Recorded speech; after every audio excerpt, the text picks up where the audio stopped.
ఏపీలో ఆపరేషన్ గరుడ కొనసాగుతోంది. విశాఖ సీపోర్ట్లో 25,000 కేజీల డ్రగ్స్ పట్టుబడింది. బ్రెజిల్ నుంచి విశాఖ తీరానికి వచ్చిన కంటైనర్లో డ్రై ఈస్ట్తో మిక్స్ చేసి బ్యాగుల్లో డ్రగ్స్ను తరలించారు. ఒక్కో బ్యాగ్లో 25 కేజీల చొప్పున డ్రగ్స్ ఉన్నట్లుగా అధికారులు గుర్తించారు. ఇంటర్పోల్ సమాచారంతో సిబిఐ ఆపరేషన్లు చేపట్టింది. విశాఖలోనే ఓ ప్రైవేట్ కంపెనీ పేరుతోనే డెలివరీ అడ్రస్ ఉన్నట్లుగా తెలుస్తోంది. ఆ అడ్రస్ ఆధారంగా సిబిఐ అధికారులు కేసు నమోదు చేశారు.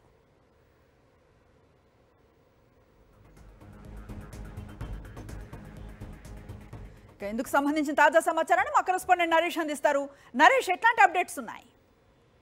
అనుశ్రీ, ఇంటర్పోల్ నుంచి వచ్చిన సమాచారం మేరకు సిబిఐ ఈ రైడ్ చేయడం జరిగింది. అయితే సుమారు 25,000 కిలోల డ్రై ఈస్ట్ తో కలిపి వచ్చిన మాదక ద్రవ్యాలను సీజ్ చేసినట్లుగా కొద్దిసేపు క్రితమే ప్రకటన విడుదల చేసింది.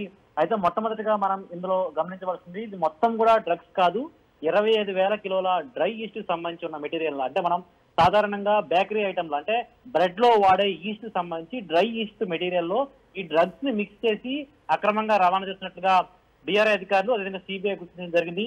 దీంతో పాటు కస్టమ్స్ అధికారులు కూడా సంయుక్తంగా రైడ్ చేయడం జరిగింది. మొట్టమొదటిగా ఇంటర్పోల్ తో వచ్చిన సమాచారం మేరకు కూడా ఇది పూర్తి స్థాయిలో రైడ్ చేసి తెలుస్తున్నారు. అయితే ఈ కేసుకు సంబంధించి సిబిఐ ఇప్పటికే ఎఫ్ఐఆర్ నమోదు చేయడం జరిగింది. ఈ ఎఫ్ఐఆర్ లో సంధ్యా ఆక్వా ఎక్స్పోర్ట్ లిమిటెడ్ పేరుతో ఈ కంటైనర్ బుకింగ్ అయినట్టుగా గుర్తించారు. అందుకే ఆ కంపెనీ పేరు మీద కూడా కేసు ఫైల్ చేయడం జరిగింది.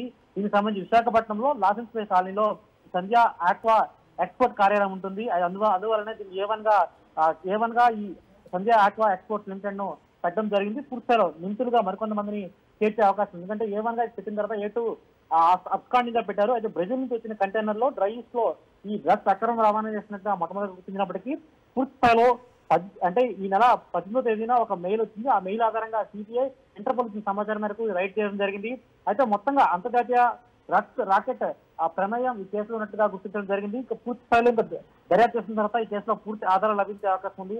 అందులో మరీ ముఖ్యంగా మనం గమనించాల్సిన విషయం ఒకే ఒకటి, దీనికి సంబంధించి SEKU అదేవిధంగా 4375380 నెంబర్ సంబంధించిన ఉన్న కంటైనర్ లో 1000 బ్యాగులతో ఉన్న ఈ మొత్తం డ్రై ఈస్ట్ కి సంబంధించి డ్రగ్స్ అక్రమ రవాణా చేసినట్టుగా గుర్తించారు. ఒక్కొక్క బ్యాగ్ లో 25 కేజీల వరకు డ్రై ఈస్ట్ ఉంది. మొత్తం 1000 బ్యాగులు సంబంధించి 25 కేజీల డ్రై ఈస్ట్ లో మొత్తం మత్తు పదార్థాలు మొత్తం కూడా కలిపి చేసినట్టుగా అక్రమ రవాణా చేసినట్టుగా గుర్తించారు. Anusri, thank you Naresh.